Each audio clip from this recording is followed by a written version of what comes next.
Shout out to Kopish. Shout out to Kopish, guys. Keep all the good work the up. two legends, Emil Heskey, Howard Gill. Can't get much better than that, guys. Yeah. You know what to do now. Like, comment, subscribe. I'm with legends, guys.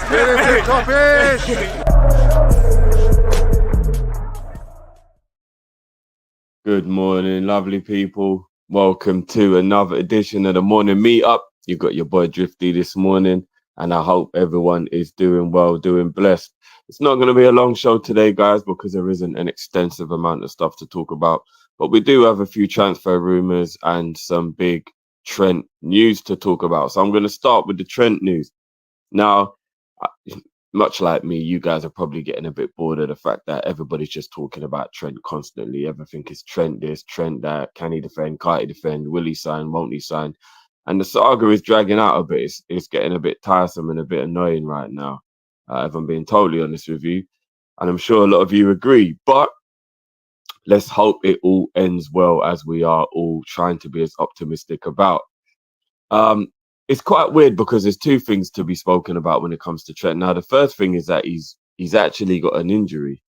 I know a lot of people have been speculating about why he came off in the game against Chelsea, and he was also removed again in the Leipzig game. And apparently it's because he's been playing with an injury.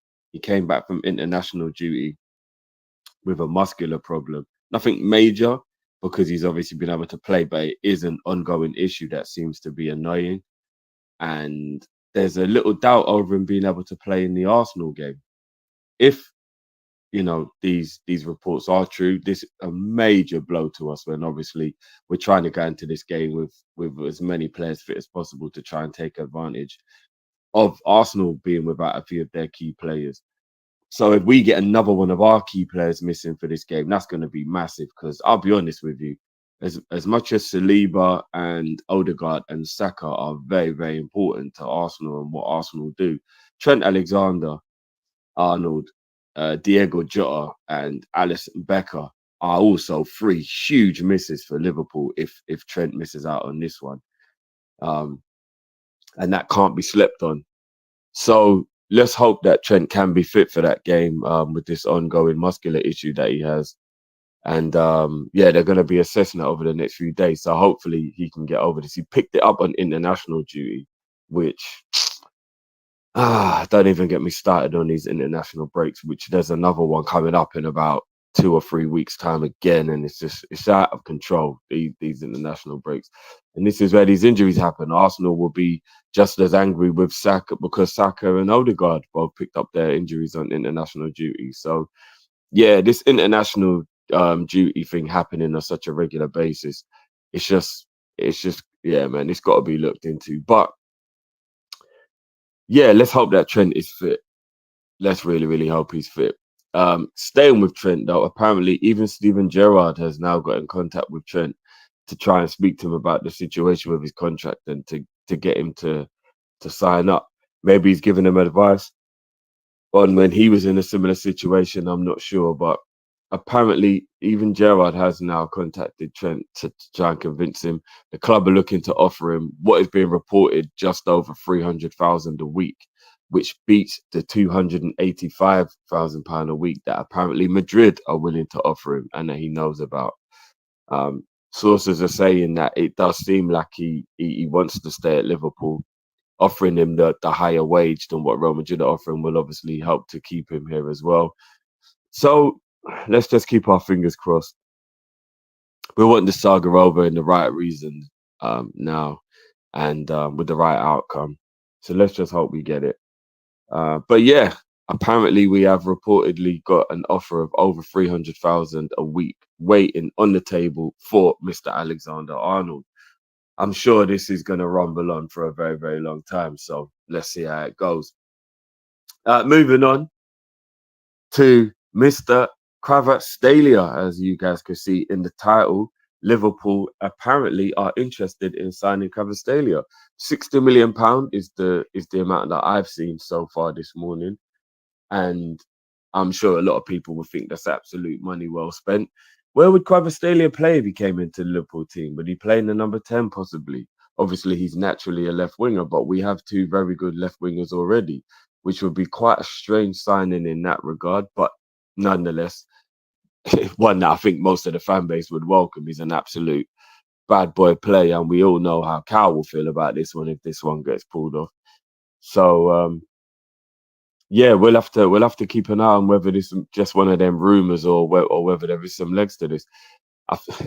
Remember, he's got this situation going on with Napoli where apparently, he's not too happy and he does want to move, etc., etc. So naturally, maybe some rumors, some false rumors might start floating about using teams.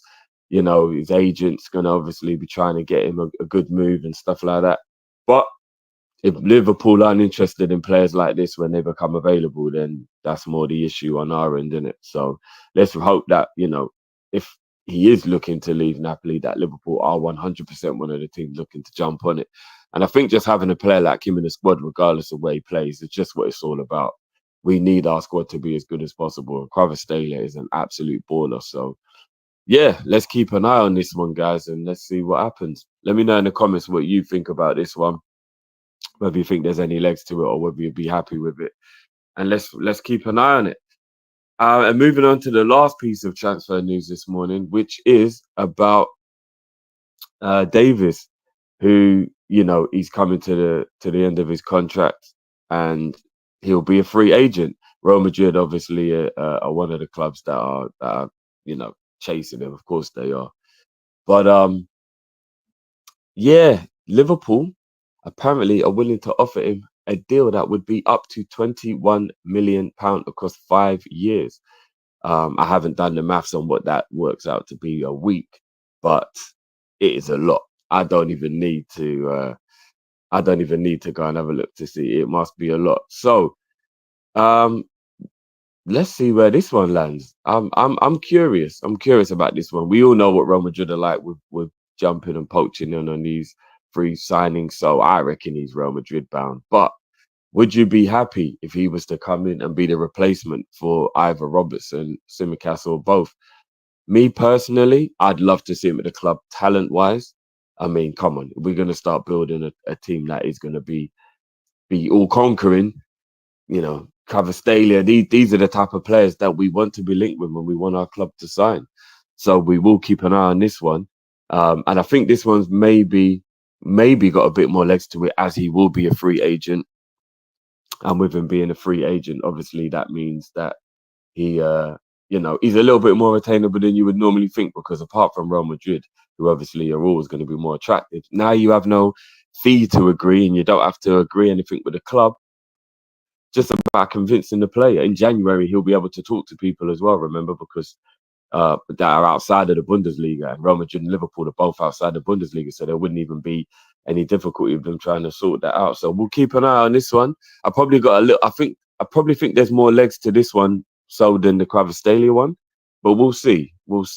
So again, how would you feel about this signing, guys? Do you think that this will be a good enough signing? Do you think that this helps to elevate us? Do you think he's good enough defensively to be able to actually come into Liverpool and play in what is a more structured way that we play now? Going forward, he's absolutely brilliant, of course. But, I don't think personally he's as good as Robertson or Tsimikas from a defensive point of view.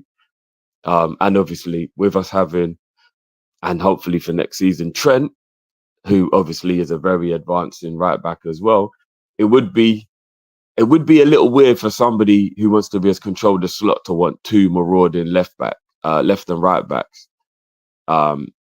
that have more offensive capability than defensive capability in the same team at the same time. But again, who knows? There might be a plan afoot.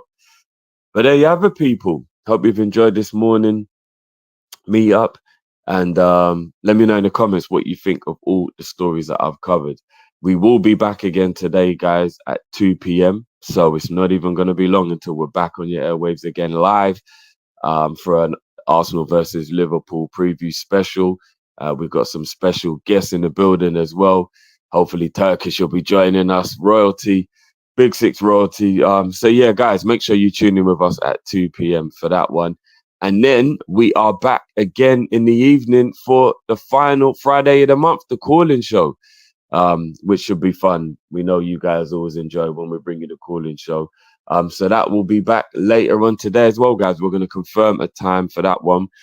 could be around 7 o'clock. We're going to be starting that one this evening, but we will have a complete time for you later on in the day. So probably around the Arsenal preview, we'll actually know more about what time we'll be going live for that show. So stay tuned. Hope to see you later, guys. And big up to everyone who's been watching, man. Hope you have a great day, whether you're at work, whether you're at home, whatever you're doing in the world. Hope you're having a good day today on this Friday, and we will catch you on the other side. I'm out, peeps. Peace.